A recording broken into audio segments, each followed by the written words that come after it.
can't cut any further down that way because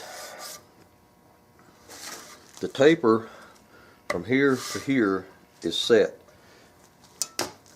and this sling mount, the screw that goes in there is at the right length for what this is now.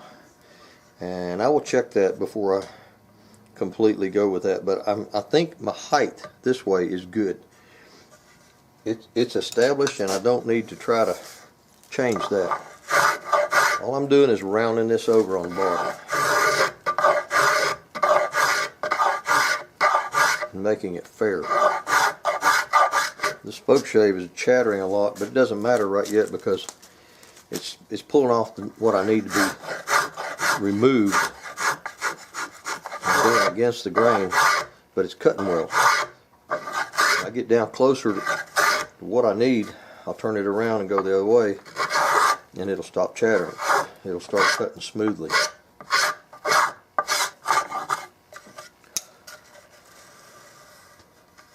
It's going to be about as thin as paper right in here where that's milled out so hard up underneath it. It's going to be really just a shell. The milling stops up in here, and back here it gets thicker, but right in here, from about here to here, there's a lot milled out up underneath that.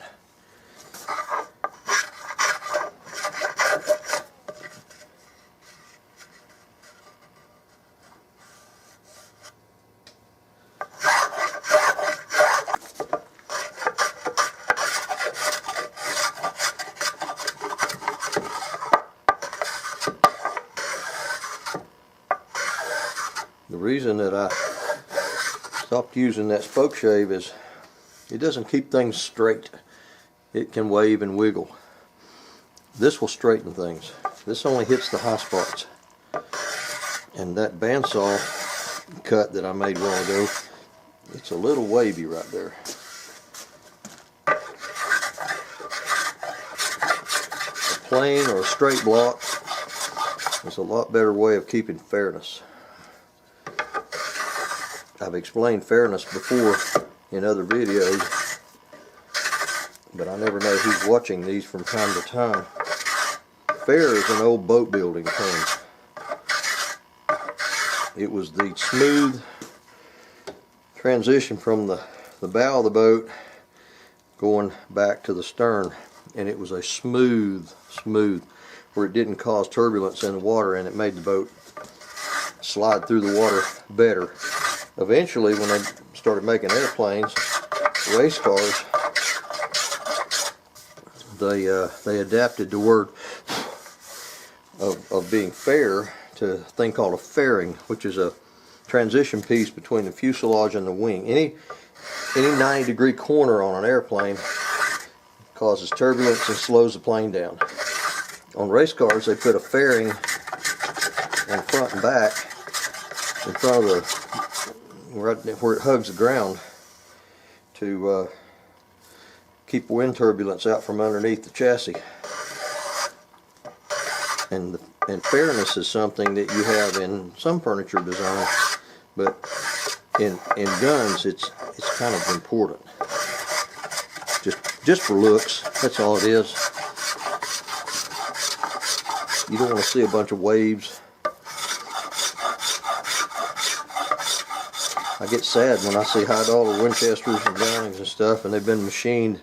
You look at get a good light source, and you see little chatter marks all down it, and it's just they just didn't take the time to run a straight block down it and sand it well. What I'm looking for now is symmetry. I'm just going on both sides. I've got this hole. This is in the middle. This block where this clip goes, that's in the middle, so I'm just looking for symmetry down both sides there. I'm also trying to put a little tiny bit of taper on this. This original one tapers abruptly from I think you can see it if I get the light just right.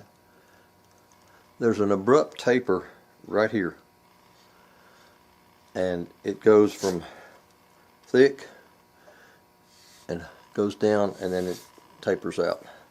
I'm trying to get rid of that sharp, abrupt taper right there.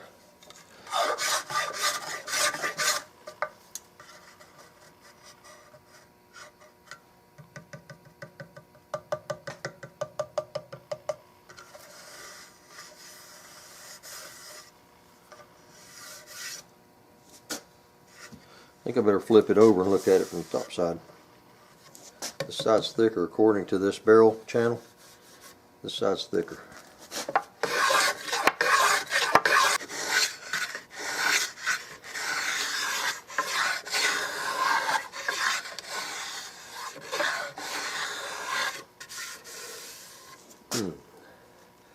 I'm liking that. I've got about a quarter of an inch, probably. I don't have any accurate way of measuring that, but it's about a quarter of an inch from there to out here.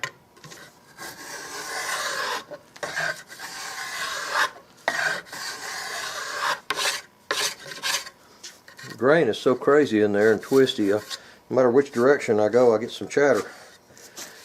So eventually I'm going to have to stop and start with a sand block.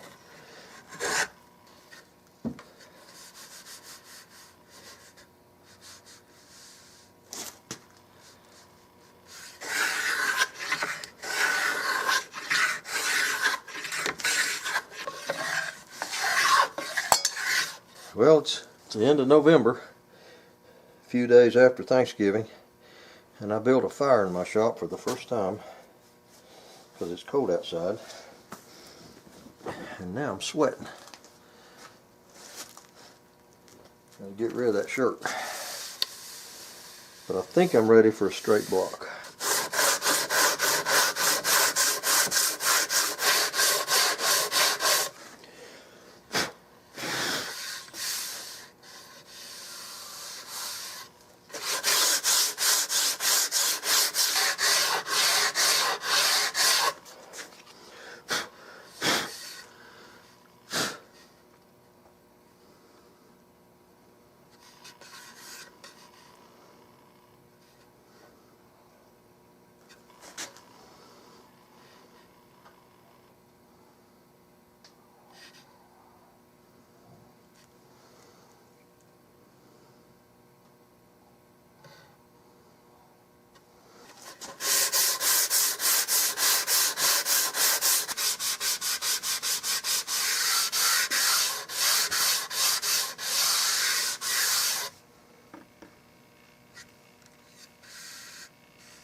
Alright, I've got the top and the bottom. Now I'm going to connect the top and the bottom by straight blocking these sides. I've got some little chatter marks right in here. I've got some little rasp marks right there. And same thing, I got a little flat place right there. Got some chatter marks here. It rounds out pretty good on the end, but between here and here I need to just smooth that up.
there's a little tiny knot, a little bitty thing, little double, just like little snake eyes right there.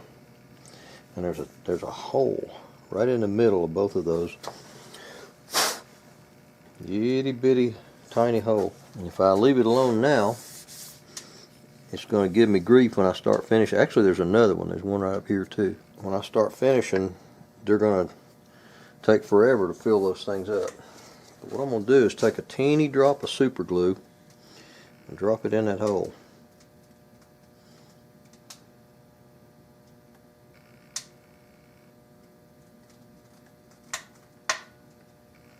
And let that super glue go down in there a little bit. I'll wipe off the excess with this rag. I'm going to sand that. Dust will go down in there and bond with that super glue, and it makes a real good filler.